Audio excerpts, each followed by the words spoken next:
المغضوب عليهم ولا الضالين.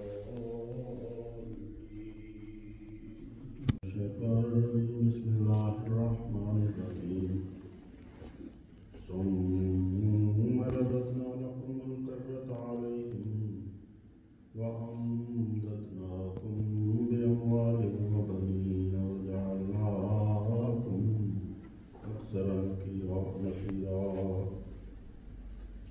پھر ہم نے تمہاری طرف دشمن پر دوبارہ حملے کی طاقت کو لٹا دیا، اور ہم نے کئی قسم کے مالوں اور نیز بیٹوں کے ذریعے سے تمہاری مدد کی، اور ہم نے تمہیں جتھے کے لحاظ سے بھی پہلے سے زیادہ کر دیا۔ اس آیت کی تفسیر کرتے ہوئے حضرت مسلم موعود رضی اللہ عنہ کو بیان کرتے ہیں، یعنی اس تباہی کے بعد پھر خدا تعالیٰ نے تم کو نجات دی اور طاقت عطا کی، اور یہ اس طرح ہوا کہ یہود کی اس تباہی کے بعد میت اور فارس کا بادشاہ بابل پر چڑھایا، اور بنی اسرائیل اپنے نبی کے حکم کے ماتحت اس کے ساتھ مل گئے، اور اس نے ان کو قید سے آزاد کرا دیا۔ اس کا تفصیلی ذکر سورہ بقرہ میں حضرت سلیمان علیہ السلام کے واقعے میں گزر چکا ہے۔ یہود کی پہلی تباہی کے بعد نجات کی خبر اللہ تعالیٰ نے بائبل میں بھی بیان فرمائی۔ اس واقعے کی نسبت حضرت موسیٰ نے ان الفاظ میں پیش گئی تھی، اور یوں ہوگا کہ جب یہ سب کچھ تجھ پر گزرے گا، برکت اور لعنت جنہیں میں نے تیرے آگے رکھا، اور تو ان سب گروہوں میں جہاں جہاں خداوند تیرا خدا تجھ کو بگائے انہیں یاد کرے گا، اور تو خداوند اپنے خدا کی طرف پھرے گا، اور ان حکموں کے موافق جو آج میں نے تجھے کہے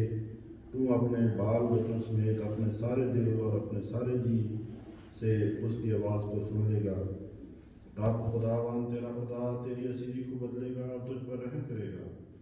اور پھر تجھ کو ان سب گروہوں میں جن میں خداوند تیرے خدا نے تجھے تتر بتر کیا تھا تجھے جمع کرے گا۔ اگر تجھ میں کوئی آسمان کی اس انتہا تک بھگایا گیا ہوگا تو خداوند تیرا خدا وہاں سے تجھے جمع کرے گا اور وہاں سے تجھے پھیر لائے گا، اور خداوند تیرا خدا تجھ کو اس زمین میں جس پر تیرے باپ دادے قابض ہوئے لائے گا، اور تو ان کا مالک ہوگا، اور وہ تجھ سے نیکی کرے گا اور تیرے باپ دادوں سے زیادہ تجھے بڑھائے گا۔ استثناء باب 30 آیت 1-5۔ ان آیات سے معلوم ہوتا ہے کہ حضرت موسیٰ نے پہلی تباہی کے بعد بنی اسرائیل کی دوبارہ بحالی کی خبر دی تھی، اور اسی کی طرف اس آیت میں اشارہ ہے، اور اس بحالی کا حال یہ ہے کہ 445 قبل مسیح مید اور فارس کے بادشاہ نے، جس نے بابل فتح کیا تھا، اس سلے میں کہ یہود نے ان کی مدد کی تھی، ان کو واپس یروشلم جانے کی اجازت دے دی۔ یہود کے ایک نبی نام یار کو دوبارہ آباد کرنے کے لیے بھیجا گیا تھا، وہ یروشلم اور دوسرے یہودی مقامات کو دوبارہ آباد کریں۔ اس بادشاہ کا نام خورس تھا، اور انگریزی میں اسے سائرس لکھتے ہیں۔ اس نے نہ صرف یہود کو ان کے وطن میں واپس جانے کی اجازت دی، بلکہ وہ سامان جو وہاں سے نبوکد نظر لے گیا تھا وہ بھی ان کو واپس دے دیا۔ اللہم صلی اللہ علیہ وسلم۔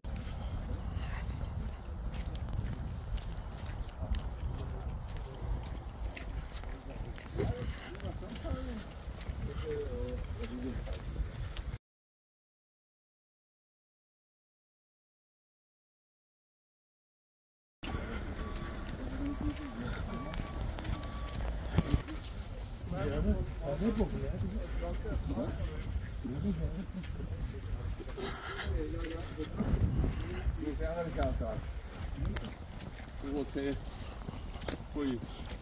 بات یا کوئی پھول وغیرہ لے کے جانا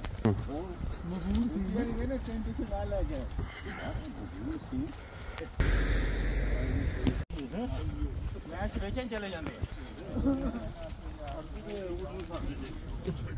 پتا نہیں کس قسم کے